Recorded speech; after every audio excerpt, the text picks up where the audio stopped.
Hello everyone. बच्चों हम start करते हैं जो हम अपना चैप्टर कर रहे थे। ठीक है, कॉस्ट। अब कॉस्ट में हमने डिफरेंट टाइप ऑफ कॉस्ट पढ़ी, ठीक है, और हमने total cost, total variable cost, ठीक है, फिक्स्ड कॉस्ट, देन एवरेज का सारा पढ़ा, एएफसी, एसी, एवीसी। आज नंबर है आपका मार्जिनल कॉस्ट का, ठीक है। What is marginal cost? Marginal words हम बहुत टाइम से, जो पूरा जब से हमने 11th की स्टडी करी है, हम ये पढ़े जा रहे हैं कि what is marginal. Marginal is basically addition. जब भी मार्जिनल वर्ड आता है तो आप हमेशा ध्यान में रखेंगे इट इज़ एडिशन, ठीक है। Addition to total cost when one more unit of output is produced. Like अगर आप 10 यूनिट बना रहे हैं तो आपको खर्चा होगा उसको बनाने का 10 यूनिट्स को, ठीक है।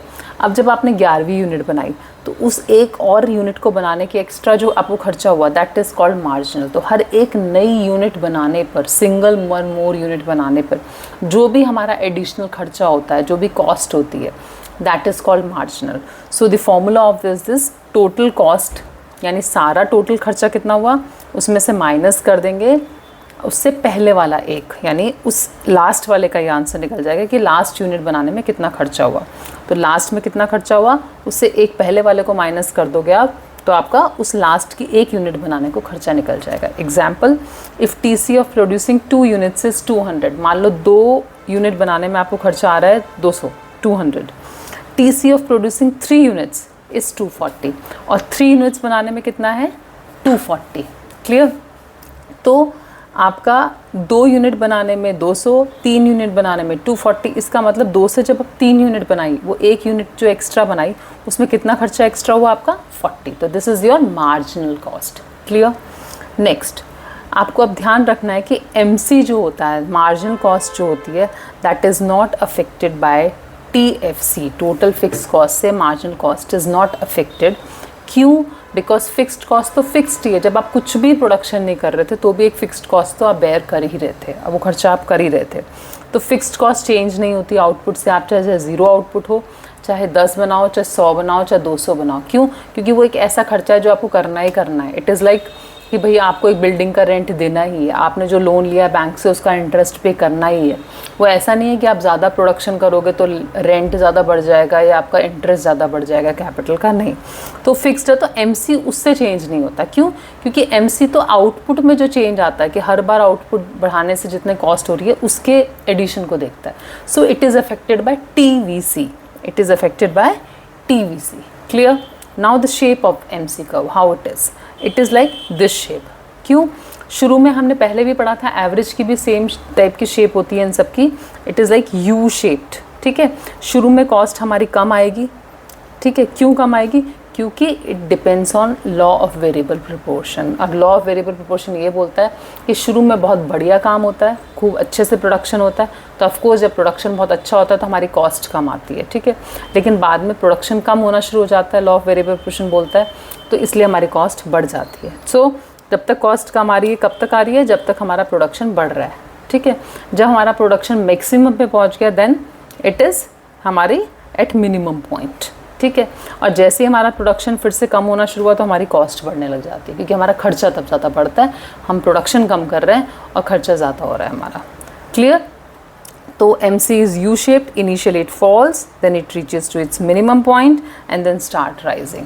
आपको इन सब के ग्राफ्स की जो शेप है हर एक की, चाहे वो TFC, TVC और TC हो, या सेम विद AFC, AC और AVC हो, एंड सेम विद MC हो, तो इन सब की शेप बहुत ध्यान रखनी है बच्चों आपको, क्योंकि यही शेप और इनका रिलेशन आपस में कैसा है ये एग्ज़ाम में आता है और ये बहुत क्लियर होना चाहिए। और मैं ट्राई करूँगी आपके लिए हर बार एक इजी वे निकालने की, जिससे आपको ये ग्राफ्स बहुत अच्छे से समझ में आ जाए, ठीक है। तो समझ में आ गया एमसी की शेप का रीज़न क्या है? That is law of variable proportion, कि आपको ध्यान में रखना है law of variable proportion. Clear? Now relationship between AC and MC। हमने AC पढ़ा इससे पहली वीडियो में, अभी आज हमने MC पढ़ा। अब दोनों का रिलेशन क्या है आपस में? अब इस रिलेशन को मैं एक बहुत सिंपल तरीके से आपको समझाती हूँ कि AC को आप ये मान के चले कि AC एक क्लास है। AC is like the average marks of the class, ठीक है। क्लास के हमने AC को मान लिया एवरेज मार्क्स है, और MC को मान लिया ये मार्क्स एक नया बच्चा क्लास में आया उसके मार्क्स है।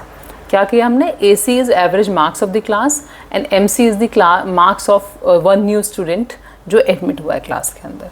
तो अब ये मान कर चलो अगर क्लास जो नया बच्चा आया उसके मार्क्स एवरेज से कम है, जो क्लास का एवरेज मार्क्स हैं उस मार्क्स से कम है उस बच्चे के मार्क्स, ठीक है, तो इसका मतलब वो ओवरऑल अगर हम एवरेज निकालें उस बच्चे का मिला के तो वो एवरेज कम कर रहा है क्लास का, क्या कर रहा है, एवरेज को नीचे गिरा रहा है अगर वो बच्चे के कम नंबर आते हैं तो if new student has lower marks then average जो है ऑटोमेटिकली और कम हो जाएगा, तो AC आपका फॉल। तो ये कंडीशन है, MC अगर कम है AC से तो AC क्या होगा, नीचे गिरेगा, ठीक है।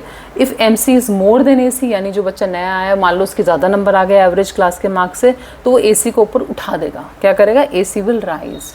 और अगर AC और MC बराबर हैं, दोनों का जो उसके नंबर आए वो एवरेज के बराबर हैं, that means AC is constant and at its minimum point. वो ध्यान रखना है कि AC फिर हमारा कांस्टेंट है, ना बढ़ेगा ना कम होगा। क्लियर। अब मैं आपको इसका ग्राफ दिखा देती हूँ। सी, अगर आपका रिलेशन आएगा तो आप क्या करेंगे, पहले दोनों की शेप हमने करी थी, MC की तो हमने अभी करी, इट इज़ लाइक अ टिक जैसा बनाते हैं हम ऐसे शेप ना, ऐसे करके U, एंड सेम AC करी, तो आप देखेंगे MC हमेशा मिनिमम पॉइंट, जो AC का मिनिमम पॉइंट है, आप ये मानो एक तरह से AC की जो टमी है वहाँ से काटता हुआ जा रहा है इसको MC, ये याद रखना है। सेम मैं आपको आगे भी कराऊंगी AVC के साथ भी क्या रिलेशन है MC का, इट इज़ लाइक सेम कि वो टमी पे कट करता हुआ जाता है AC और AVC का, तो ये कहाँ पे मिनिमम पॉइंट जो होता है वहाँ पे कट करता हुआ जाएगा, ठीक है। तो MC and AVC intersect each other at point A। अब ट्रिक क्या है, आपको कैसे याद रहेंगे तीनों पॉइंट्स, तो आप याद रखेंगे कि MC जैसा जैसा होता है ना वैसा वो बिहेव, मतलब AC को खींचता है। अगर MC नीचे गिरेगा, MC फॉल होगा, वैल्यू कम होगी तो वो AC को भी नीचे गिराएगा। MC नीचे जा रहा है, AC नीचे तो वो AC को भी नीचे ला रहा है, MC ऊपर जा रहा है तो वो AC को भी ऊपर लेके जा रहा है। तो MC pulls AC in the direction, और यू कैन से लाइक नया बच्चा जो है जैसे नंबर आएंगे वो क्लास का एवरेज भी वैसा ले जाएगा। अगर उसके गंदे नंबर आ रहे हैं तो क्लास का एवरेज ख़राब कर देता है नया बच्चा, और अगर उसके नंबर अच्छे आ रहे हैं तो क्लास का एवरेज वो बढ़ा देगा, ठीक है। तो this is the relation between AC and MC। I hope मैंने बहुत अच्छे से और सिंपल वे में I have try to explain you this, और still if you have any problem तो यू कैन कमेंट, जो मुझे आते नहीं है, but still I request you to like my videos and share this with your friends. Thank you.